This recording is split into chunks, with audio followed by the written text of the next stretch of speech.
Briella, Oo. sa tingin nyo ba, ano yung paghahandang ginawa ninyo para sa laban ninyo sa challenge na ito? Unang-una sa lahat po, sa ginawa po naming preparation, syempre, niready po namin yung sarili namin sa challenge na to. At syempre, nag-rehearse po kami sa studio at inaral po namin ng step by step yung mga gagawin naming sayaw hanggang sa bahay. Inaral po namin yun.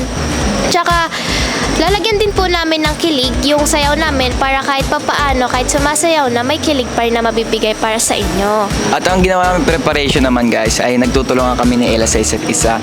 At tuwing alam mo yun, tuwing nagkakamali tayo, talagang inaayos natin yung sayaw natin. At pagod at pawis ang inilaan namin dito guys. So talagang gagawin namin yung best namin para mapanalo tong laban at challenges na to. At saka, di ba Brion, 3 araw lang po talaga yung ano namin, pagre-rehearse Ay, oo. namin. Pero pina-extend namin yung ginawa naming 5 days. Nakiusap kami sa choreographer namin kasi nga gusto talaga naming manalo sa challenge na to at maayos yung sayaw namin at magmarka kami sa inyo. At guys, maraming salamat sa inyo guys. Mula una hanggang huli, wala kayong sawang pagsuporta sa amin ni Ella. Kaya maraming salamat sa inyo guys. At syempre, salamat din talaga sa sumuporta sa Briella kahit alam natin hanggang dito na lang to at challenge lang to. And we are Briella at ipapanalo natin to! Miguel, Hello po. Migs and Angel, bago ang lahat ay gusto ko kayong i-congratulate dahil patapos na ang mga task at challenge na ibinigay ko sa inyo. Andito na tayo sa dulo. Pero bago yan, gusto kong sagutin ninyo ang aking katanungan. Ano ba ang preparation ng Miguel na magpapanalo sa inyo sa last challenge na to? Siyempre po nag-focus kami na maayos sa tuwing nagpa-practice. Tapos kailangan din namin isa puso yung sayaw para may maibigay na magandang performance sa inyo. Para naman po sa akin, katulad ng sinabi ni Migs, nagseryoso talaga kami sa sayaw namin para may maganda kaming ipepresent sa mall show. Siyempre, pinaghandaan namin to and also nag-practice talaga kami ng maigay para hindi kami mapahiya sa inyo. Kaya guys, manood kayo. Sa tingin nyo ba, kaya nyo ipanalo ang laban na to? Sa tingin ko po kaya po namin to dahil binigyan po talaga namin to ng magandang teamwork.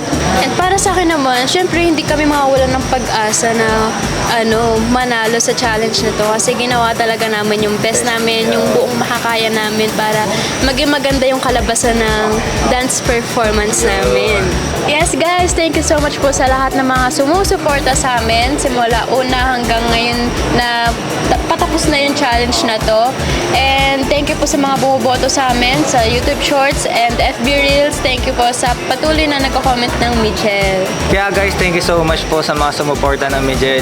Sana napasaya namin kayo pero hanggang dito na lang po. Kaya guys, we are Miguel at ipapanalo namin to. Haylene, Yes po. Hailey and Caitlin, gusto ko lang kayong i-congratulate dahil isa kayo sa matagumpay na love team na makakatapos sa challenge na binigay ko sa inyo. May gusto lang akong tanungin sa inyo. Sa tingin nyo ba, may papanalo ninyo ang last task or challenge na binigay ko sa inyo? Sa tingin ko po, opo. Dahil nag-practice po kami ng maraming beses at habang nagpa-practice kami, nag-uusap at nagbabanding kami para magkaroon kami ng chemistry. Para pagdating ng stage, confident at mailabas namin yung best namin.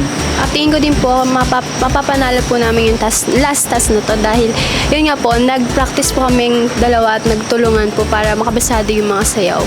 Ang advantage po namin ay yung maraming beses na practice. Siguro sila nakatatlong beses na practice. Kami ni Caitlin, naka-anim kami. Oh, at saka Hailey, di ba, kahit nasa bahay na tayo, nagsarili pa rin tayong rehearsal. At saka, ready na po yung mga outfit namin pang mall show. Talagang ready na ang Ready. Ano naman yung gusto ninyong sabihin sa mga sumuporta sa inyo mula umpisa hanggang ngayon? Guys, maraming salamat sa lahat na sumuporta sa Haylene sa pagboto niya sa YouTube Shorts at FB Reels. Sana suportahan niyo pa rin kami. Kahit hindi na po kami ang magka-love team at patuloy nyo pa rin supportahan ang OG Love Team. Yun po. Dahil dyan, we are Hailene at ipapanalo namin to. Ka-Mitch, Yes po. Cassie and Mitch, bago ang lahat ay gusto ko kayong i-congratulate dahil nandito na tayo sa huling task or challenge na ibinigay ko sa inyo. Thank you po. Isa kayo sa matagumpay na Switch Love Team at nangunguna sa ranking. Sa tingin nyo ba, itong huling task na Dance Production Number Challenge ay maipapanalo ng Kamich? Opo, tay.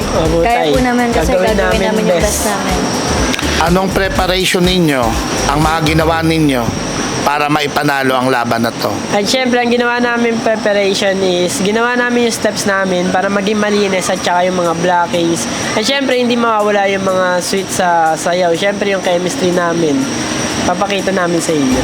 Yun po, siguro isa sa mga preparation namin ni Cass is nagtulungan talaga kami na maging maganda yung execution ng sayaw namin ni Cassie. And minake sure namin na hindi lang kilig yung makikita sa sayaw namin, kundi yung tarayan namin since doon naman kami nakilala. And yung pagiging competitive namin since last na challenge na naman to. Ano ang gusto nyo sabihin sa lahat ng mga sumuporta sa inyo simula day 1 hanggang ngayon? At syempre, maraming salamat sa mga sumuporta sa amin simula nung una, and mga bumoto sa FB Reels at YouTube Shorts. And syempre, sana hanggang sa last task is i-vote nyo pa rin kami at supportahan nyo pa rin kami. Maraming salamat po. So yun, gusto lang po namin mag-thank you from Kamich. And maraming salamat kasi napaka-consistent ng pagboto nyo sa amin. Kahit hindi man kami nanalo sa ibang task, tuloy-tuloy pa rin yung pagsusuporta nyo sa amin hanggang dulo. Kaya ayun po, maraming salamat po sa pagmamahal na binibigay nyo sa amin. And ayun, gagawin po namin yung best namin para ipakita sa inyo yung best performance. Syempre guys, alam namin na hanggang dito na lang to at hanggang dito na lang ang Kamich. Syempre, last challenge na to. Pero guys, syempre ibibigay pa rin namin yung best namin kahit last challenge na to para manalo. Kaya naman, We are Kamich and ipapanalo namin to. Yana, Tay, mag-isa ka lang ngayon. Wala ngayon si Miles, pero nakapag-practice naman na siya. Nagkaroon ng minor accident si Miles during practice. Alam mo naman siguro yan. Yes, tay. Pero syempre, gusto ko lang i-congratulate ang Miliana dahil mula umpisa hanggang ngayong matatapos ng mga challenge na binigay ko sa inyo, ay isa kayo sa patuloy na nangunguna na love team sa challenge. Sa tingin ninyo, Yana, anong preparation ninyo ni Miles para maipanalo nyo ang huling challenge na binigay ko sa inyo? Ano tay, kahit 3 araw lang yung practice na binigay sa amin, nakayanan pa din namin at mabilis namin na practice ng buo yung sayaw namin. Kahit medyo nahirapan din po kami kasi syempre mabilis siya, ganyan. Pero trinay namin ni Miles yung best namin, ma-practice yun. Pero nagkaroon kayo ng problema. Ayun nga po tayo, may minor accident si Miles na nangyari kahapon dahil sa rehearsal namin.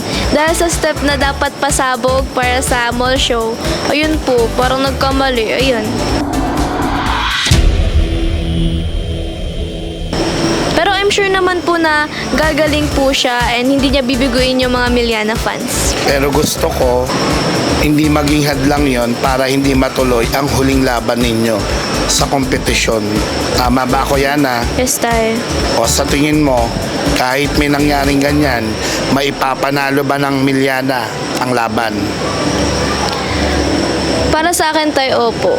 Kasi, for me, para sa amin ni Miles, ginawa namin yung best namin. And ngayon na malapit na yung mall show, ayaw namin na may hadlang na mangyari, may maling mangyari. Kasi pinagandaan po talaga namin to. Kaya confident ako sa sayaw namin sa mall show. In behalf of Miliana, ipapanalo namin to.